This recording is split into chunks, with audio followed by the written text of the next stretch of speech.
Good morning, dear students. We are going to discuss with you the present perfect continuous tense, negative sentences. The present perfect continuous tense is used to talk about things that began in the past and are still continuing or having an effect. Structure of the tense in negative sentences will be subject plus helping verb, has or have, plus not, plus been, plus first form of the verb, plus ing, plus object. Rule: which helping verb is to be used with which person? Here we can see with first person singular plural, second person singular plural, and third person plural. We have to use helping verb have.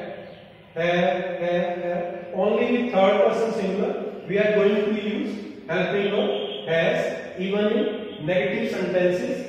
Then we should remind what is the structure, then only we will be able to write correct sentences in English and also will be able to translate from Hindi to English. The structure: subject plus helping verb has or have, plus not, plus been, plus base form of the verb, that is first form of the verb, plus ing, plus object. First form of the verb plus ing, the present participle. Some of the examples are: विद्या जनवरी से school में नहीं पढ़ा रही है. विद्या has not been teaching in school since January. मैं 1995 से दिल्ली में नहीं रह रहा हूँ. I have not been living in Delhi since 1995. प्यारे विद्यार्थियों, प्रेजेंट परफेक्ट कंटिन्यूअस टेंस उन चीजों के बारे में बात करता है जो पास्ट में शुरू हुई और अभी भी कंटिन्यू है, जारी है, या उनका इफेक्ट है अभी तक. तो इनकी पहचान है.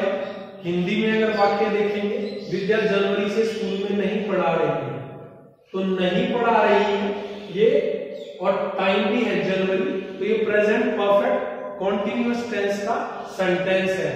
नहीं रह रहा हूं 1995 से, नहीं पढ़ रहे हो 5 घंटे से, तो टाइम भी है, नहीं भी है, और रहे हो भी है, रहा हो भी है. तो ये सब प्रेजेंट परफेक्ट कॉन्टिन्यूअस के हिंदी वाक्य हैं, उनकी ये पहचान है. जब हम Hindi to English sentence form करेंगे तो हमें सब्जेक्ट या स्ट्रक्चर ध्यान रखना है.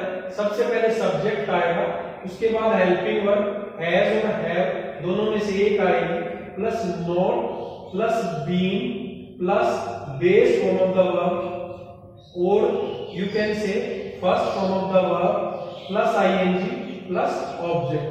कुछ लोग base form of the verb plus ING को द प्रेजेंट पार्टिसिपल भी बुलाते हैं. और नियम याद रख लेंगे कि first person singular plural, second person singular plural और थर्ड पर्सन प्लूरल सबके साथ हेल्पिंग वर्ब हैव आएगी.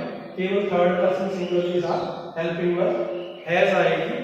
और कुछ एग्जांपल ऐसे: विद्या जनवरी से स्कूल में नहीं पढ़ रही है, तो स्ट्रक्चर याद रहेगा हमें: subject plus helping verb has plus have, plus not, plus being, plus verb की first form, plus ING, plus object, 4 और since, and time, month, whichever is given. Vidya जनवरी से स्कूल में नहीं पढ़ा रही है. विद्या सब्जेक्ट है, विद्या सब्जेक्ट है, थर्ड पर्सन सिंगुलर है, इसके लिए हेल्पिंग वर्ब हैज है, फिर नॉट, फिर बीइंग, फिर फर्स्ट फॉर्म या बेस फॉर्म का verb teach, plus ING, object school, 4 और सिंस के लिए सिंस, जनवरी फिक्स है जनवरी से. मैं 1995 से दिल्ली में नहीं रह रहा हूँ. I have not been living in Delhi since 1995. तुम 5 घंटे से नहीं पढ़ रहे हो.